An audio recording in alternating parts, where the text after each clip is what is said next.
ঘুম আমাদের জীবনের অন্যতম গুরুত্বপূর্ণ অংশ, কিন্তু আমরা কি জানি ঘুমের ভঙ্গিও আমাদের স্বাস্থ্যের উপর বড় প্রভাব ফেলে? চিত হয়ে ঘুমানো ভালো নাকি পাশ ফিরে? বিজ্ঞানীরা বলছেন সঠিক উত্তর এতটা সহজ নয়। আজকের ভিডিওতে জানব কোন ভঙ্গিতে ঘুমালে পাবেন সবচেয়ে ভালো ঘুম। রূপকথার বিখ্যাত গল্প রাজকুমারী ও মটরশুঁটি মনে আছে? একটি ছোট মটরশুঁটির কারণে রাজকুমারী সারারাত ঘুমাতে পারেননি। আজকের ঘুম বিশেষজ্ঞরা বলছেন সমস্যা মটরশুঁটি নয়, বরং ঘুমানোর ভঙ্গিও হতে পারে। বিজ্ঞানীরা বলছেন ভালো ঘুমের মূল রহস্য হল সহজ শ্বাসপ্রশ্বাস। মানুষ সাধারণত তিনভাবে ঘুমায়: চিত হয়ে, পাশ ফিরে, উপুর হয়ে। কিন্তু কোনটা আপনার জন্য ভালো তা নির্ভর করে আপনার শরীরের অবস্থার ওপর। চিত হয়ে ঘুমালে শ্বাসনালী খোলা থাকে, ঘাড় ও মেরুদণ্ড সোজা থাকে, শ্বাস নিতে সুবিধা হয়। তবে সমস্যা আছে।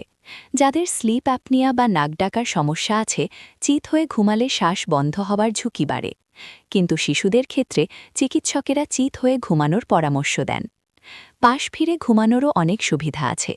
ডান পাশে ঘুমালে হৃদযন্ত্রের ওপর চাপ কমে, রক্ত সঞ্চালন ভালো হয়। বাঁ পাশে ঘুমালে মস্তিষ্কের বর্জ্য পরিষ্কার হয়, আলজাইমারের ঝুঁকি কমতে পারে। তবে খুব বেশি কুঁকড়ে ঘুমালে সমস্যা হতে পারে, কারণ এতে শ্বাসপ্রশ্বাস বাধাগ্রস্ত হতে পারে। বিজ্ঞানীরা বলছেন সবাইয়ের জন্য এক ভঙ্গি সেরা নয়।